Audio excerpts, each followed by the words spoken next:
Hi hello నమస్తే. ఈరోజు Python day series లో భాగంగా మనం మ్యాజిక్ డేట్ చూద్దాము. మ్యాజిక్ డేట్ లో ఏంటంటే నేను ఏం చేస్తున్నానంటే ఫస్ట్ మనం మంత్ డేట్ ఇయర్ ఎంటర్ చేస్తాం. Month into date product first digit కి ఈక్వల్ అయింది అనుకోండి, అది మ్యాజిక్ డేట్. సెకండ్ డిజిట్ కి ఈక్వల్ అయింది అనుకోండి, అది మ్యాజిక్ డేట్. థర్డ్ డిజిట్ కి ఈక్వల్ అయినా కూడా అది మ్యాజిక్ డేట్ అనమాట. ఇది మొత్తం ఇయర్ తో చెక్ చేస్తుంది. సో అందుకని మనకి 3 ఇన్పుట్స్ కావాలి ఇక్కడ, డే మంత్ ఇయర్. సో నేను డే మంత్ ఇయర్ ఇన్పుట్స్ తీసుకున్నాను. ఇఫ్ ఈస్ మ్యాచింగ్ డేట్ అని చెప్పి నేను ఫంక్షన్ తీసుకొని just day month year pass చేసి ప్రింట్ లో ఏం చేస్తున్నా, ప్రింట్ పర్ఫెక్ట్, అది yes it's a magic date అన్న. ఎల్స్ లో ఏం తీసుకుంటాను, no it's not a magic date అని పెడతా. సో జస్ట్ యూజర్ ఫ్రెండ్లీ కోసం అనమాట, మెసేజ్ డిస్ప్లే చేయడం. So no it's not a magic date అని పెడుతున్నా. ఇప్పుడు నేను ఏం చేస్తున్నా, ఫంక్షన్ డిఫైన్ చేస్తున్నా. ఫంక్షన్ ఈజ్ మ్యాజిక్ డేట్ అని పెట్టి same day month year parameters pass చేస్తున్నా. పాస్ చేసి నేను ఏం చేయబోతున్నానంటే,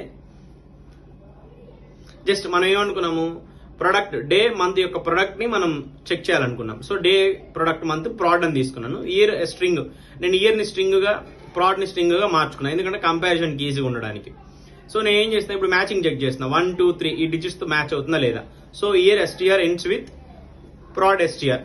సో జస్ట్ ఈ దీంట్లో ఏ డిజిట్ అయినా సరే దీంతో ఎండ్ అవుతుందా లేదా, జస్ట్ కంపారిజన్ ఆపరేటర్ అనమాట. ఓకే అయితే ట్రూ, ఎల్స్ అయితే ఫాల్స్ స్పేస్ చేస్తున్నా. జస్ట్ అంత సింపుల్. అందుకోసం నేను దాని స్ట్రింగ్ లో మార్చుకున్నా. So day 1 5 2005 it's magic date అనమాట. నేను చేసిన 2 5 2010 తీసుకున్నా, అది కూడా magic date. Follow for us more. Thank you.